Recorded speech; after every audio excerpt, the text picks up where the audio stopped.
Hello, everyone, and welcome to another episode of the Wise Decision Maker Show, where we help you make the wisest and most profitable decisions. My name is Dr. Gleb Tsipursky. I'm the CEO of Disaster Avoidance Experts, the future work consultancy that sponsors with the Wise Decision Maker Show. And today I'm with Ken. Ken, can you please introduce yourself and share a bit about what you do? Yeah, hi, I'm Ken Englund. I'm a partner at Ernst & Young. I run our tech media telco business for the Americas, and I spend a tremendous amount of time working with high-tech, hyper-growth companies to large-scale tech companies as well. Excellent.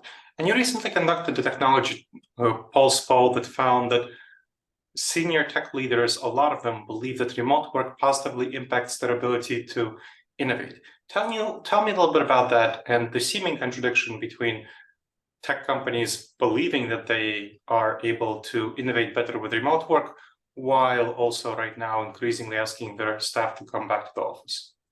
Yeah, I think there's a couple of pieces in that equation. And in our survey, there were two pieces. One was whether there was a positive result, almost 80% of working virtually and remotely, and then a correlation of a high 70% around whether they believe it was driving significant innovation. And I think the two pieces kind of go hand in hand. The first piece was really around the level of talent that are available to these companies on a broader basis than just in Silicon Valley or just in New York or in Austin. I think the second piece that I find particularly useful and interesting with tech companies is they've been on the road to a lot of async virtual collaboration for a long time. So maybe where other companies have struggled with some of that virtual work, I find tech is pretty well ingrained in that activity. Okay, excellent. Now, given that, what do you make of a lot of tech companies, even Zoom, Salesforce, Amazon, of course, Google, asking their employees to come back to the office? Yeah, I think there's some risk involved with this. Really an interesting time. We just completed a recent new survey around workplace, and I would say employees still have a little bit of leverage and upper hand on employers. The trend continues to ebb a little bit, but I think a lot of it has to do with a little bit of command and control behavior, I think, from that perspective. I also think what's interesting is there's not a clear definition of what return to work means. In a recent survey that we conducted, employers believed return to work was going to be 3 days a week, at least in office was their goal. Employees actually responded differently in saying they were committed to 1 day a week. So there's you've got to square a circle here one way or the other. So there's going to continue to be a lot of tension in this space. So going back to the first answer about innovation and the second point about command and control, is it your perception that leaders are sacrificing innovation for the sake of command and control? No, I think ideally tremendous amount of innovation occurs in person wherever possible. I mean, I've been involved with startups, late stage private hyper growth companies. And I think the optimal answer continues to be in person, but I think the decrease in sort of efficiency is fairly nominal in the innovation space, right? I think it's the way I describe it is maybe the fear is more overblown about a lack of innovation or productivity. My experience has certainly said that all employees can be highly productive in a virtual environment.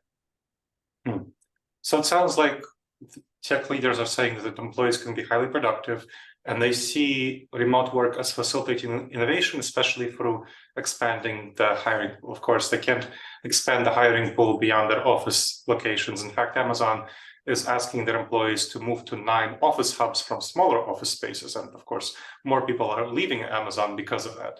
So what we're seeing is that Amazon and other companies seem to be sacrificing the innovation, the talent they can get from hiring workers remotely for the sake of that command and control perception, which you perceive as, and you're saying is overblown in leaders' minds. So you're saying that leaders are kind of making a mistake through this return to office mandate.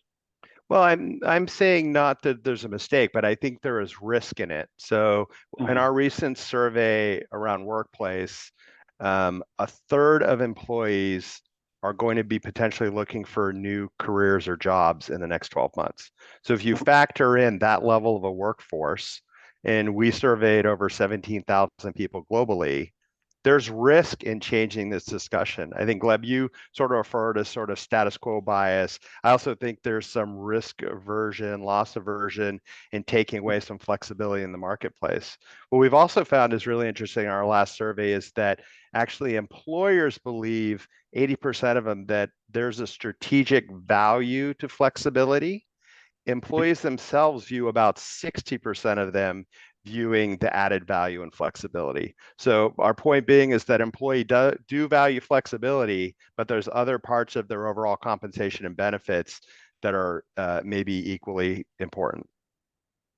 So when we look at compensation, there's a number of surveys. I'm curious what you found is that flexibility ranks, generally speaking, as the second most priority after the salary. What are you finding in terms of what employees value in that ranking? Yeah, I think reasonably speaking, flexibility is 2 or 3 on the list historically. With what people are going to getting paid is obviously always the primary driver, is what we see. And so it seems like companies that offer more flexibility are going to be able to both decrease their costs of hiring, and if they offer full flexibility in the sense of offering full-time remote work, they're going to be expanding their talent pool for hiring. Is that what you're saying? Yeah, I believe that's absolutely the case. And I would stress the latter around increasing your talent pool for hiring being a really compelling reason to consider this. And then we've talked about in office and sort of virtual, but I think the real trick will be around the hybrid workplace, around how we communicate, how we set expectations, how we run meetings. I think the technology part of this, the collaboration tools are pretty robust. I haven't seen a lot of concerns and issues in the market or with my clients, but literally sort of the foundational structures, right? How we talk to people, how we set expectations will become much more critical in a hybrid work environment. Yeah, they do. I'm going to be the keynote presenter for the Canadian government heads of civil service tomorrow, I believe, specifically about this topic. How do you work in a hybrid work environment? So let's double click on that. What are your perceptions of some of the best practices for working in a hybrid work environment?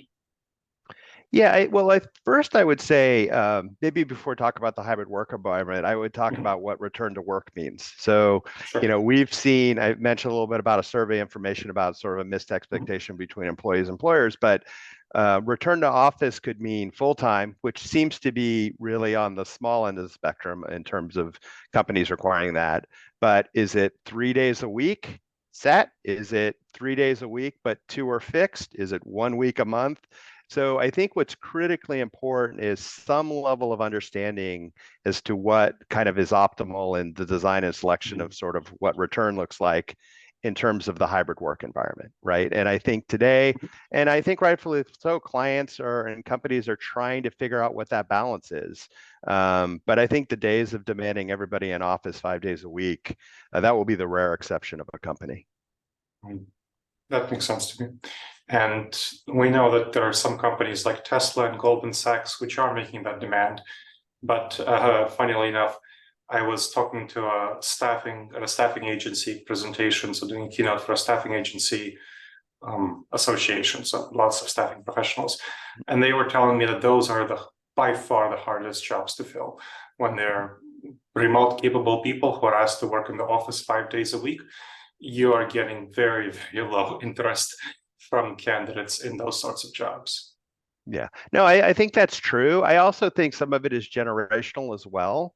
I do think where you can have physical co-location, proximity matters. I mean, it is, I think, in terms of productivity, creativity, all of those, the optimum. But as my point is, like a step down from that in hybrid and virtual isn't that far of a step down. And in fact, if you take the Bay Area, for example, I think it's reasonable to say there's a 2 to 3 hour average commute daily, right? That's 2 or 3 hours that you could be in a car or a train that is probably a suboptimal from a productivity perspective, right? So I think this is the long game in that regard. For me, Gleb, the most important piece of this and the thing that I worry about most is around culture. And we won't see sort of the the de-evolution of a corporate culture in a week, a month, a year, probably 2 years, but over 5 to 10 years, the ability to make sure you reinforce a company's culture in a hybrid or a virtual environment, I think that's the cause for concern, right? And that's what I always say is values are words, but in a hybrid environment, virtues are actions, right? So it's fine to have values, but I think it could be more important to have virtues, right? Where the actions really reflect what a company is going to be a critical item. For our case, we have kind of an apprenticeship-based business, right? I mean, you sort of learn by doing next to people, and you can do a lot of that virtually, but some of it you lose not in person, right? So I think that's, to me, the biggest concern about this. I think productivity, efficiency, effectiveness, people getting jobs done is kind of table stakes, but how do you maintain the essence of your company? Interesting. So there are a number of companies like GitLab which have been virtual for long before the pandemic and which have been quite successful at transmitting their culture. And what are your perceptions about these remote first companies which were remote first before the pandemic? Yeah, I mean, there's quite a few of them, right? I spent a lot of time in tech, and I think if you're remote first and you were sort of remote native, right? You were born remote. I think that is a big piece of your culture, right? You may drive people and acquire people and talent who really likes to work more asynchronously or likes to be values their flexibility and freedom. I think the challenge is always in the transition from one thing to another. So I think those companies that have started native virtual, I think they have established a strong culture and they orient around those people. I think very large companies who've historically been in person, that's really the challenge, is how do you retain that? Or how do you explicitly modify your culture over time to be more of a hybrid workplace, right? And I think that's probably the more logical answer. Cultures will change over time, but you better make sure they change in a way that you believe is sort of accretive to your company. It's when we look at the culture, it's interesting. I was looking at a survey of what kind of workers have the most connection to each other, which is really the essence of culture. And it seems that it's neither in general, when you look at remote, hybrid, and full-time in office workers who are remote capable, the biggest culture engagement comes from workers who are hybrid. So people who are remote capable but are forced to be in the office full-time, they cause a lot of disengagement and disenchantment. Where remote capable employees who are fully remote, unless they're in a remote first company, as you pointed out, they are going to have some struggles with maintaining culture. There are some strategies. So I've helped a number of clients. Of my 25 clients that I helped, 2 of them chose to be remote first, and 23 of them chose to be hybrid first. And for the remote first clients, we figured out a number of strategies to help them facilitate culture in their companies. But the hybrid first seemed like that's the best balance, where they're coming into the office for the things that are best done in the office, like collaboration, conversation, socializing, which is the essence of maintaining culture. And they're doing their individual work at home. And of course, most of the work that people do is individual work. Working on their emails, working on video conference calls, writing reports, doing programming, whatever they do. And so that synchronous in-person activity seems like it doesn't need to take that much time to cultivate culture. What are your thoughts about that? I think there's a few pieces there, Gleb. So I would agree. I think in life, in general, balance is important. I think that, of course, in terms of workplaces as well. So I think sort of a hybrid. I think, and my advice to all my clients has been, create a compelling reason for people to come into the office. Don't mandate it. That's rarely been the case. So, and I think it's that intersection of particular project needs or program needs around teams, around kicking off projects, either around reviewing design workshops in our case, or those sort of activities. So I do think there's a balance, certainly in between the two. And I think that's where the majority of companies will land, who certainly are in sort of the knowledge worker space. Now, as we finish up, what do you think will be the future? So you think about the balance, but what do you imagine will be the future 3-5 years from now, as we get new technology, more leaders and more people learn how to work together in a more effective way in a remote setting, in a hybrid setting? They'll do those transitions.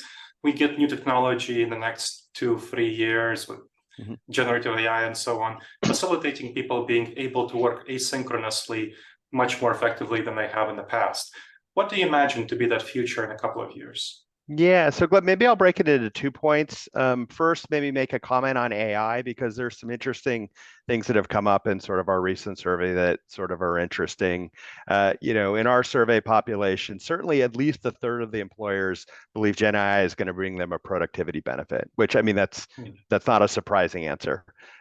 40+% of the employees surveyed believe that Gen AI will bring them some flexibility in their work activities, right? So those are, they're different things. They're two sides of the same coin, but I think it is important that employees do believe it isn't all gloom and doom around Gen AI. It's not all this FOBO, right? Fear of being obsolete, but like Gen AI should be able to provide some more flexibility to workers and how they work. And I put hybrid and virtual into that. So I think that's an important item. Really, another interesting point is though, while 80+% of these companies are going to go pursue Gen AI, less than 20% of them have targeted education for their employees about Gen AI, right? So my point is there's a little bit of a learning lag as these companies figure these things out, but clearly two things can be true. A company can get more productivity, an employee can get more flexibility. So that's where we're hopeful on that front. On the long-term vision around technology, I think our real goal is to make this hybrid experience seamless. So this isn't so much on collaboration of documents and that sort of stuff, but Gleb, you've probably seen it as well. You've been in a meeting where half the team's in a conference room, there's half the team are individual, and that is not yet a seamless experience. Right. And I think that's really a challenge at hand. Everybody's great when everybody's in their home office, or everybody's great when they're in office, but breaking that seamless piece of work is going to occur. I feel pretty good about the general collaboration of documents and artifacts is pretty good right now. And we've got probably over a decade of that evolving. But I think sort of creating sort of a seamless view in that hybrid will be really the big difference over the next few years. And I think it will make a huge impact. Excellent. Well, thank you so much for sharing your perspective, Ken. This was very helpful. Great. Thanks, Gleb. I appreciate the time. And thank you to the audience for checking out another episode of the Wise Decision Maker Show. Please make sure to subscribe wherever you checked out the show and leave a review. It helps others discover the show and it helps us improve the show. All right, everyone. I'll see you in the next episode of the Wise Decision Maker Show. In the meantime, the wisest and most profitable decisions to you, my friends.